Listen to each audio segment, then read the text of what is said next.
Days after India was degraded as partly free by the Freedom House report, Sweden-based We Dem Institute has now classified India as an electoral autocracy. An electoral autocracy means that people in India are less free today than they were earlier. Remember, autocracy literally translates into a system of government where one person has absolute power, and in this case, it's Modi ji. Autocracy is more or less like dictatorship.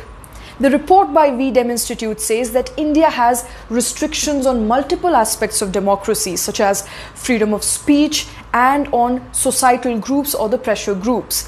The report that previously classified India as an electoral democracy has now said, and I quote, "The world's largest democracy turned into an electoral autocracy with a population of 1.37 billion citizens." Now, this comes just barely days after US-based Freedom House in its 2021 report downgraded India's status from a free country to a partly free country for the very first time in history. What does it really mean? Well, it means that there is rising violence and discriminatory policies affecting the minority population. The crackdown on expression of dissent by media, academics, civil society groups and protesters under the Narendra Modi government has increased. That people are being punished for speaking up. That there is misuse of laws on sedition, defamation and counter-terrorism to silence those who are critical of the government. In fact, the report says that India is becoming a censorship country as bad as Pakistan and worse than neighboring countries like Bangladesh and Nepal. This has specifically happened during the Modi regime.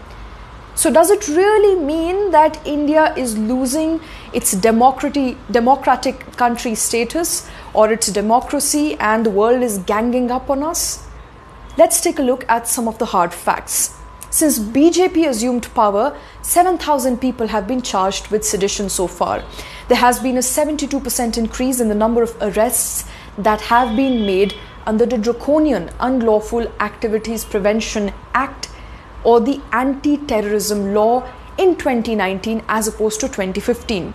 Of the total number of people killed in cow vigilantism, 86% were Muslims, and majority of these attacks happened in the last few years of the Modi government.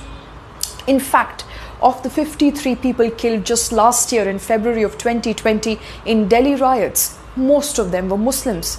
Nearly 70% of the cases of internet shutdowns globally happened in India in 2022. Out of the 155 instances of internet disruptions, 109 were in India alone. Now, these are some of the figures that do not look very good at the face of it. Remember, India is the largest democracy in the world, and in a democracy, political power or control is exercised by the people, either directly or indirectly. A democratic country is one where you have the freedom to put forward your opinion without fear.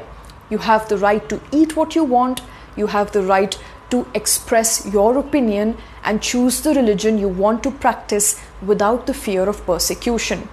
If the facts today are contrary and critical of India's democratic image, maybe it's time to acknowledge that not all is well.